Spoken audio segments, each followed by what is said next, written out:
for the weekly encouragement tailor-made for adult caregivers of young people. I want to remind you that social and emotional learning, character development, life skills, these things are not just impactful and important for youth, they're impactful and important for us. I was reminded of this reality this past week as I was conducting an SEL session with a classroom of fourth graders. And I turned to the teacher and I said, "Hey, how are you feeling? What's your reflection based on the mindfulness practice that we just went through?" And the teacher opened up to say, "Hey, this week has been exceptionally hard for me. This week has been tough in a way that even right now, I am getting into a place where as I'm crying, I've never cried in all of my years of my practice in front of students, but to some extent, I feel overwhelmed now, but it's something about the practice and it's something about the space that has been created that I feel comfortable enough, even in front of you all, my students, to shed tears."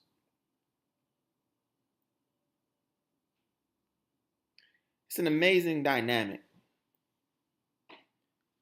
when we feel a level of vulnerability and freedom to be our authentic selves in any environment. And in many ways, the same way that we are encouraging and trying to uplift young people to live into the true essence of their identity and who they have been made to be, I just need you as educator, as adult caregiver, to take a moment, an opportunity to truly reflect upon the fact that you are just as needy, if not more needy than them, to get this stuff and embrace it for yourself. We got so many things that we're navigating through in this adulting thing that we are doing at this stage in our lives, whereby we need to make sure that we are being reflective, that we are taking advantage of self-care practices like mindfulness, meditation, alignment, what I call also activation, just activating the brain, getting us in a place of readiness for what it is to come, and allowing ourselves to diffuse and eliminate the yuck of yesterday, the yuck of even a few minutes ago, and really living into practices that allow us to get a tabula rasa, a clean slate, a fresh, renewed, and new opportunity. What does self-care, educator, look like for you? What I am telling you and what I'm encouraging you to know and realize is that all of this stuff that we're doing as a part of this practice, let yourself live, soak, dive deeply into it, and it's going to help you just as much as you are aspiring to help your students with this practice when you utilize it for your own life. It's almost like the preacher. You got to preach the sermon to yourself, because when you do that, it's going to be felt in a different way when you present that sermon to your congregation. That's what I'm saying to you as facilitator of SEL. You have to be willing enough to receive the practice, to embrace the practice, to reflect upon the practice for yourself. And guess what? The same benefit that we're saying that it's going to have for the young people is the intended benefit that it's going to have for you. Why in the world am I saying this to educators in this space? Because it's been a persistent theme over the last couple of weeks that people are feeling burnt out. And I'm not just talking about my teachers, even interns that work with me, even my mentors. It's multiple people that are working in the space of youth impact who find themselves at this place in the year feeling as if I'm overwhelmed, feeling as if I have no more to give. My gas tank is on E. So what do when you're on fumes? When you feel as if you have no more to give, but you know you got to keep giving? Why? Because there's purpose there. Why? Because your livelihood is attached to you. Keep giving. Let's be real with that.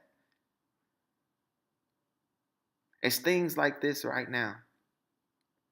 For any and everybody who's sowing into yourself by watching this video and reflecting as you watch this video, it's things like this, reminders that have the ability to penetrate through the mind and touch the heart,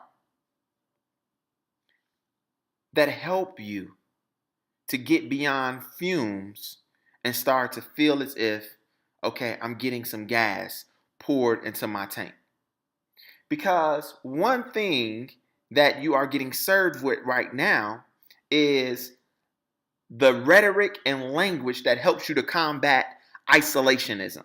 You are not in an isolated island as the only one who's feeling a little empty right now, that's feeling a little low on energy. You are not the only one that's feeling as if it's requiring more gusto to push and persevere. You are not alone. So as a community, knowing that it's multiple people, multiple ones of us who are in this space, let's together dive even more deeply into the practice of social and emotional well-being and do what it is that we need to do to take care of ourselves first and foremost before we are out here talking about we're pouring into all of these people, pouring, right? How do you pour when you got no more to pour? You got to pour into yourself, allow yourself to be poured into. I'll give y'all a couple of things. I don't know what your practice is, but I feel like for some people who may be out there, again, in a place of feeling isolated, let me at least give you two that work for me. Community, right? Because the community not only helps me to know that I'm not in a place of isolation, what the community affords me the opportunity to do is just basically get it out, right? I got to get it out. Right now, I'm feeling a little anxiety. Right now, I'm feeling a little stress. Right now, I'm feeling a little overwhelmed. Why are you feeling overwhelmed? Sometimes, I don't know. Sometimes I'm feeling overwhelmed because I got this. I got these lesson plans I got to do. I have these events coming up, right? And sometimes just you getting it out keeps it from staying in and imploding on the inside.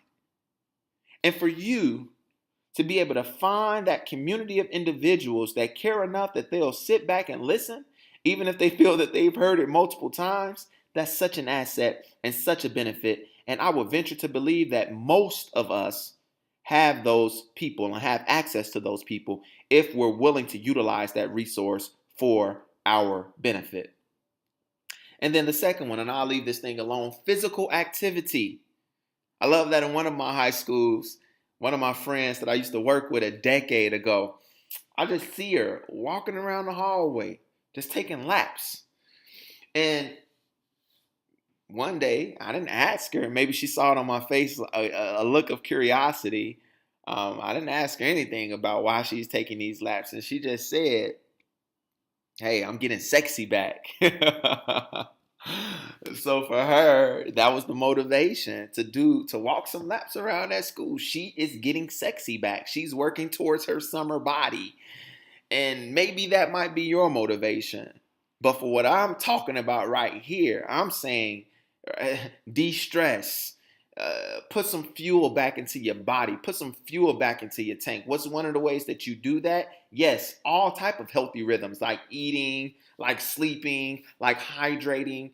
But here, what I'm talking about is get active, move, get off the chair, do some crunches, do some push-ups. It's going to get some oxygen to your body, get some oxygen to your mind, and it is going to serve you in a positive way. Teachers, be encouraged. I know at this place, February, going into March, a lot of us feel overwhelmed. We feel on E. We feel as if we are at the end of our limitation. Like I feel like I got no more to give. And we understand that. And we're not here to give you a therapy session beyond it. We're just here to say that we understand. Empathy sometimes is all we understand. We're in this thing with you, and we're here to push alongside you, at least until we get to spring break. uh, get a little refresher, and then we'll push on to the end of the school year. It is very possible you were called to this work on purpose for a very specific purpose of sowing your life into these young people so that their future is better and brighter.